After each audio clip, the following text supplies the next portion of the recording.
Hello friends, how are you? Sorry. Listen, last lecture, in last lecture we learn about the microorganism or friends and foil. That is your chapter number 2.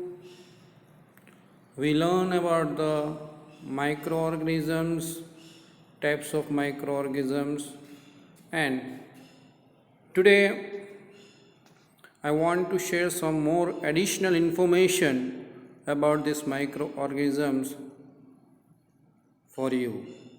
I hope you are enjoying this chapter, and this chapter will be helpful to you if you will study in science stream in future, especially for the medical field. Okay?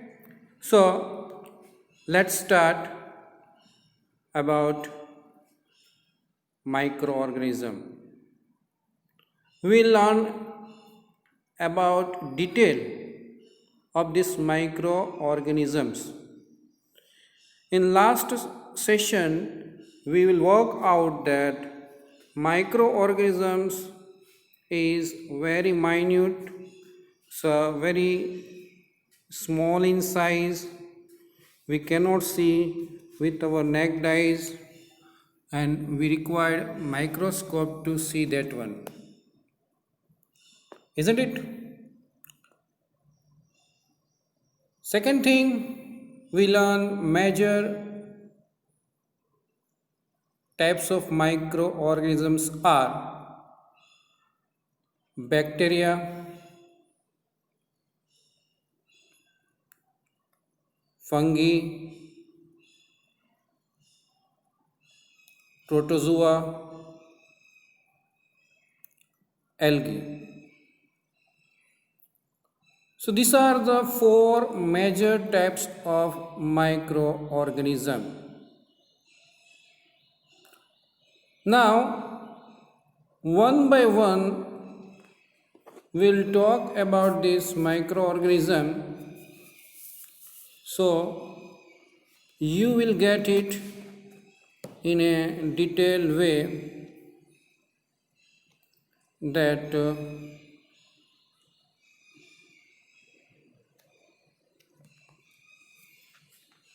see on your screen. There is a first one, that is a bacteria.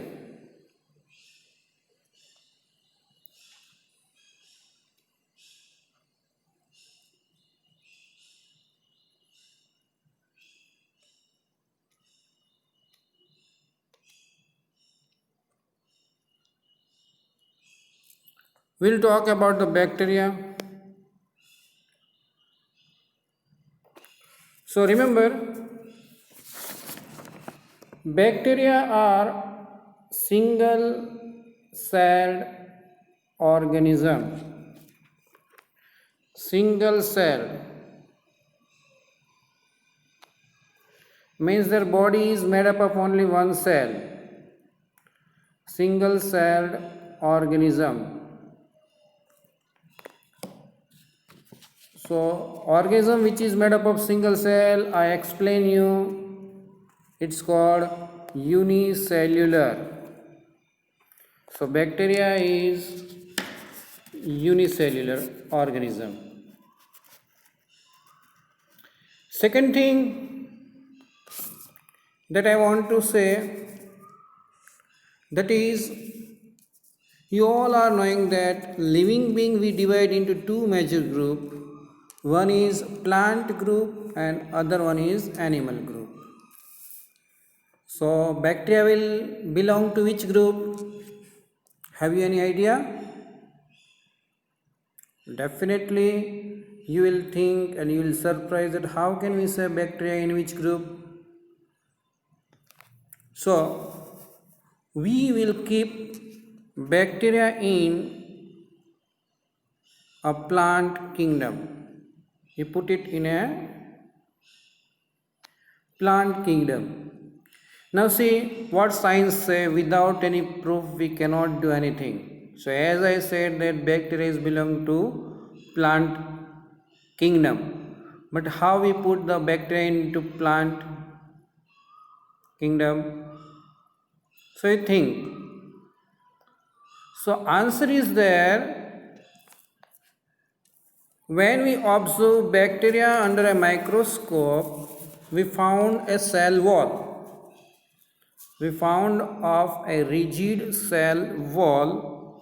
That means it is a plant cell, because cell wall is not found in animal group,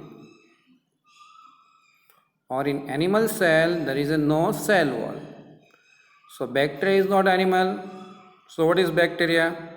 Bacteria is a plant, belong to plant kingdom. So bacteria is singular, means unicellular organism.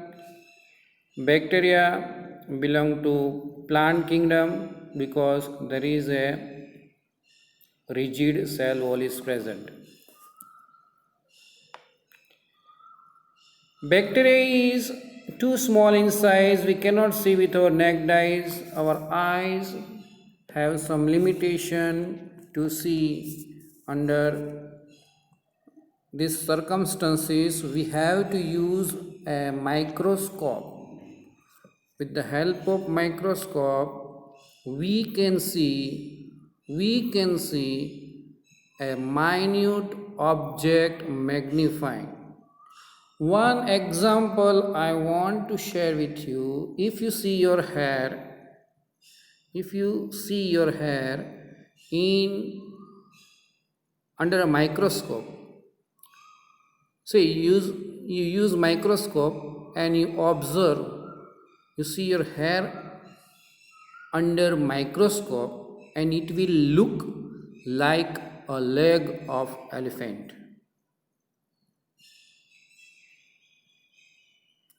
It look like leg of elephant. You think that sir is joking. Students, I am not joking. It's a fact. Microscope magnifying image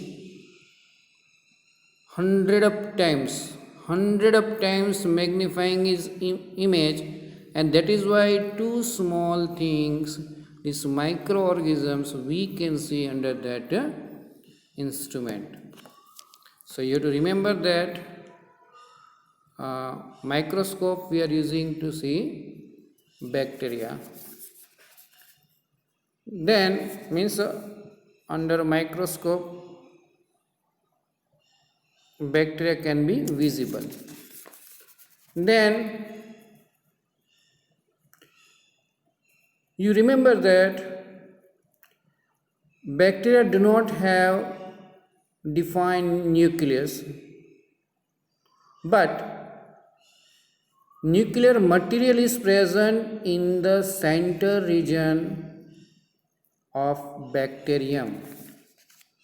Bacterium means what? Now this word bacteria you are knowing, but bacterium is a singular word of this bacteria, bacterium. So about bacteria, what information now you have?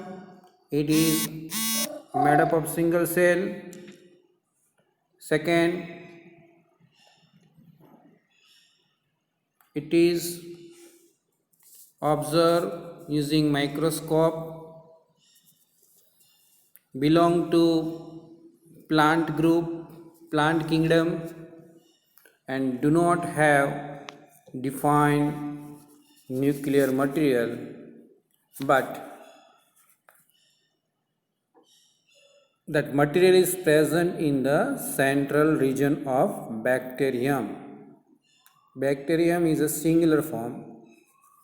So this one is about the bacteria. I hope so. This point is very, very clear. And you revise these points from your textbook once again, so there will be no confusion. And if any query is there, you can ask by sending a message. Now, students will talk about one other microorganism. We'll talk about that, and that is fungi. Fungi are non-green plant, means fungi also belong to plant kingdom, and it is not green in color, means non-green plant. Now we go back to standard 6 and 7. Non-green means what? There is a no green pigment chlorophyll. Now no green pigment chlorophyll, and that is why it cannot produce its own food. We cannot produce our own food because we don't have green color pigment chlorophyll in our body.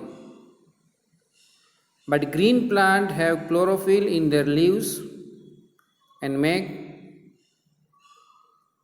their own food using that chlorophyll, water, carbon dioxide and sunlight. And that is why green plant is a autotrophs that we learn in earlier class, standard 7. But fungi is a non-green plant, means fungi cannot make its food by its own. Fungi cannot make its food on, means it depends on other.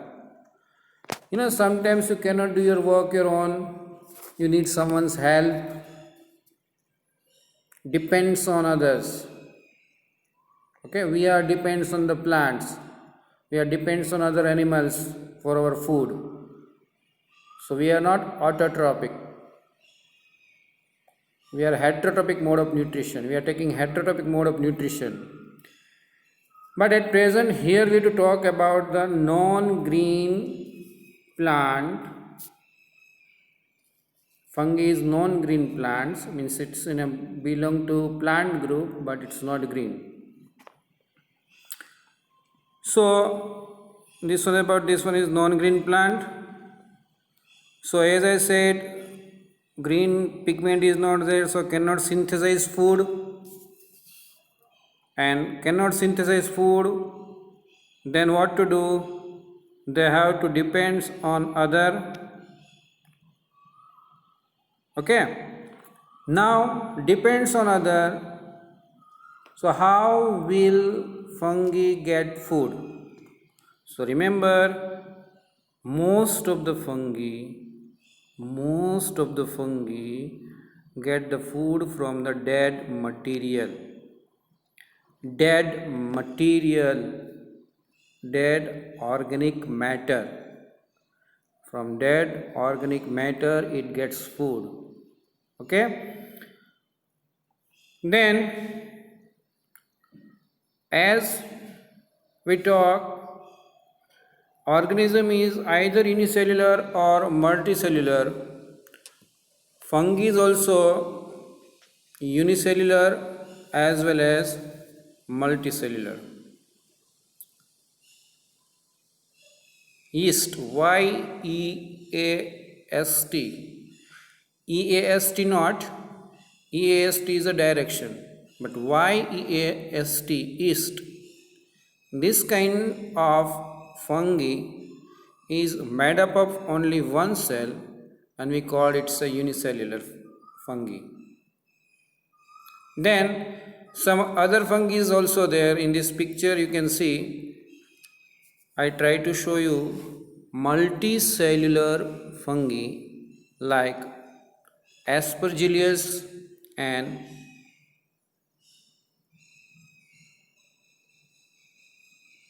Penicillium. Aspergillus and Penicillium. So sometimes what happens, we ask the question, gives 3 examples of fungi. So you are writing that yeast, Penicillium and Aspergillus. You are right, you are writing.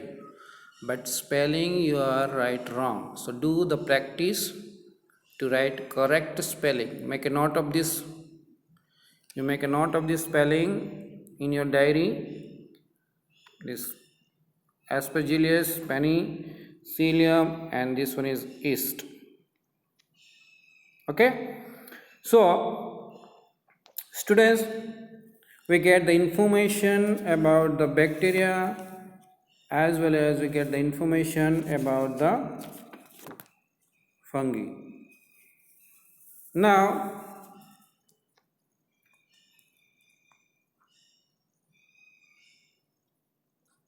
I want to talk to you about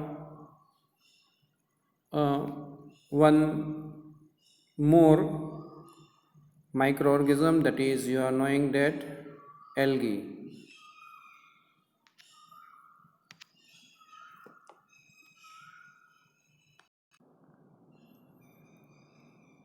On your screen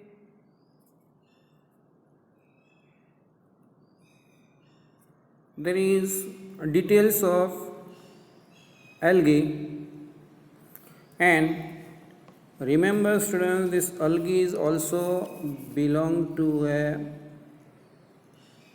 plant category, and it's a green substance floating on the surface of water. Okay, it's a floating on water surface. And where we get the water? You go to the 4th standard class, different water reservoir like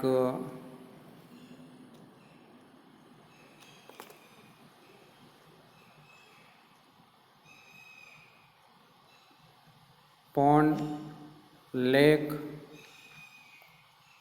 river, stringent water, moist soil means wet soil, okay, stone, etc. So algae is a green substance and found on the surface of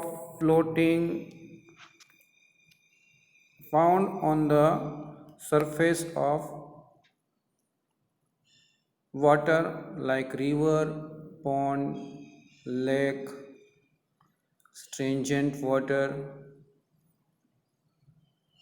most contain soil, and on stones, etc. Green color, it's a green color, especially in a moisture condition, means water particles are present in the air, that is a moisture. Water particles are present in the air, that is a moisture. So when there is a humid climate is there, so algae grow in this climate very well.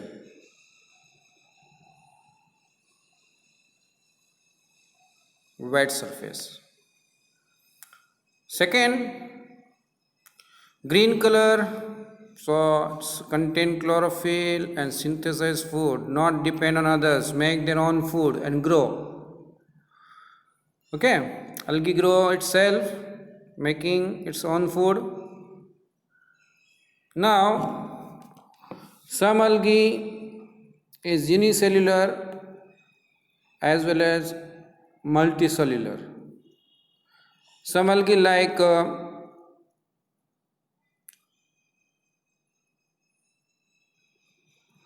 Salmodomonas is unicellular. See, this spelling is very difficult to speak as well as to write. Chlamadomonas.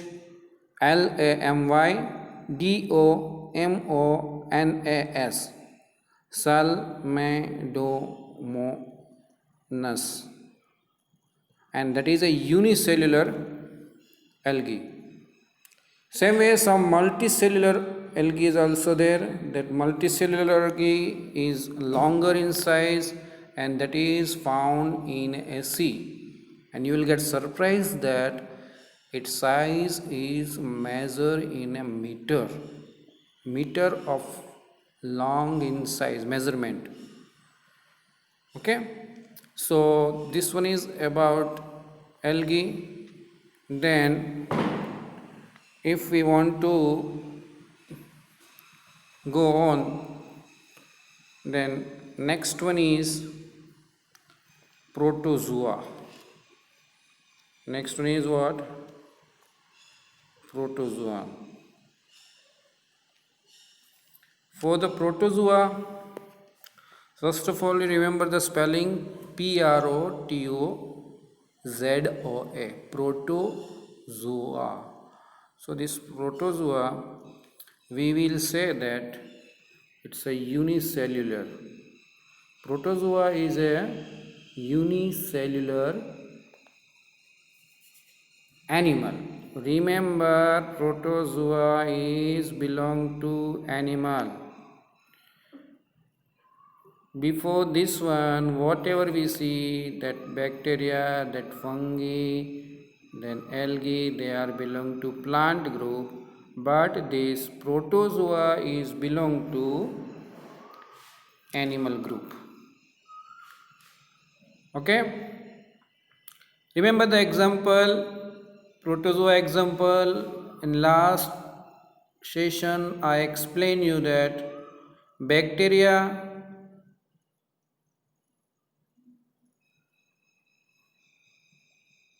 fungi, algae, protozoa. In these four types I gave you examples also, and in that one protozoa I gave you example of amoeba and paramecium. Amoeba and paramecium, they are unicellular organism, unicellular animal. Now you can say that unicellular animal.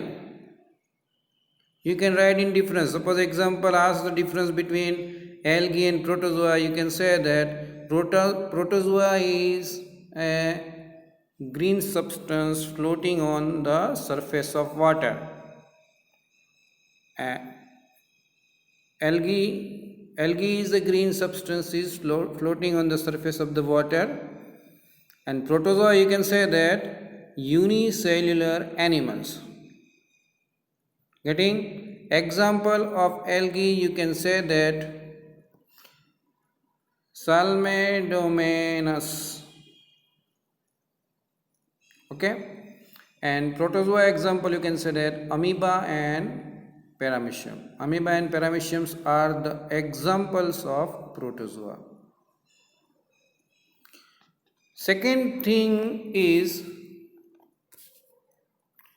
protozoa are free living as well as some of them are parasitic. Free living protozoa is there, and parasitic protozoa is also there. See, free living is there, it's okay, good, don't worry, be happy. But whenever there is a parasitic protozoans are there, they are responsible for causing disease in organism, like causing disease in human being. You will think that how it can be. So before that I will say that some are free and some others are parasitic. So before go on this topic, I will revise about the parasite mode means what. Parasite mode means what? Organism get nutrients from other, depends on other for their need, but in return not to give anything. Means host don't have any benefit, but parasites get benefit.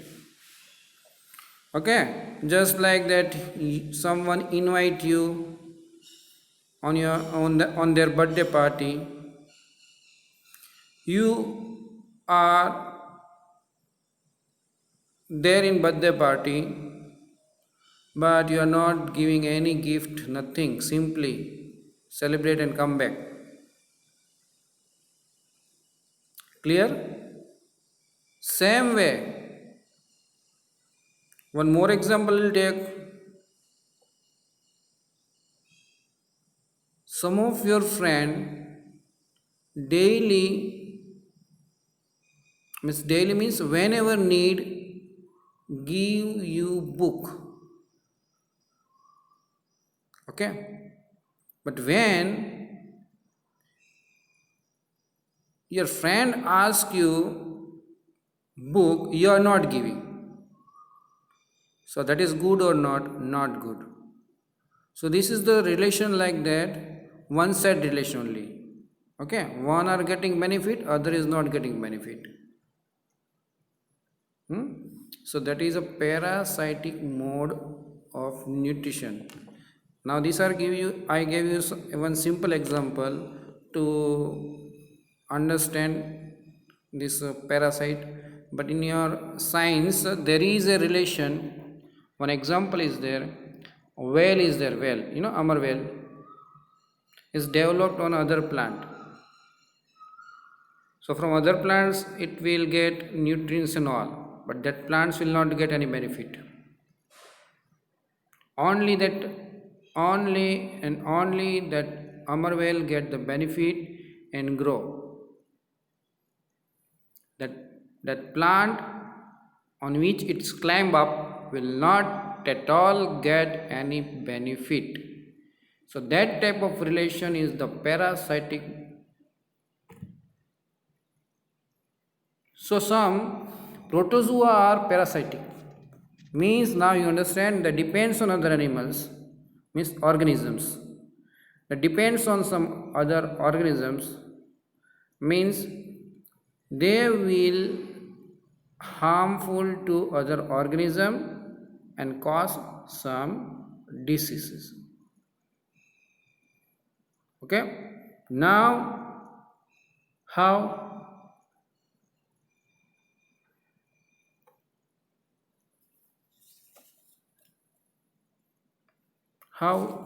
disease is caused?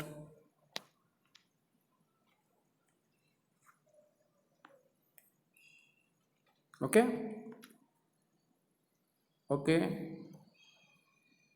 think it, but I will say just now, malaria disease, malaria. And malaria is a disease caused by biting of female Anopheles mosquito. When you go to the doctor and doctor asks some laboratory test and see the report and say you have malaria. Malaria is what? Some fever is there and some symptoms are there, and that symptoms doctor get by the medical report only. So this malaria is caused by biting of Anopheles female mosquito, and this malaria is caused by the Plasmodium protozoan. Plasmodium protozoan take the parasitic mode and cause disease malaria. Okay, and some other, as I said, that free living bacteria are there. So that free living bacteria is the food for some algae, and that algae is the food for some bigger animals. So there is a chain, food chain. So this one is called a food chain, like that. Some free living protozoa is there, that is the food for the unicellular algae, and that algae give food to the bigger animals. So we learn about all these four types of microorganisms detail. I hope so you are getting these details and enjoying. And finally, in your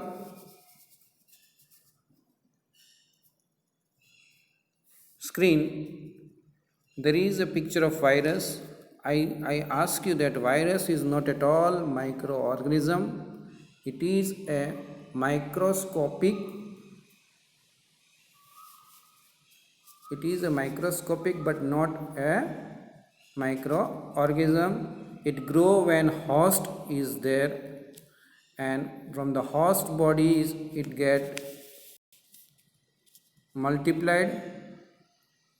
Virus itself non-living, but when virus get host body, develop in the host body and multiply, and you will get surprised that hot climate is the best for growth of the viruses.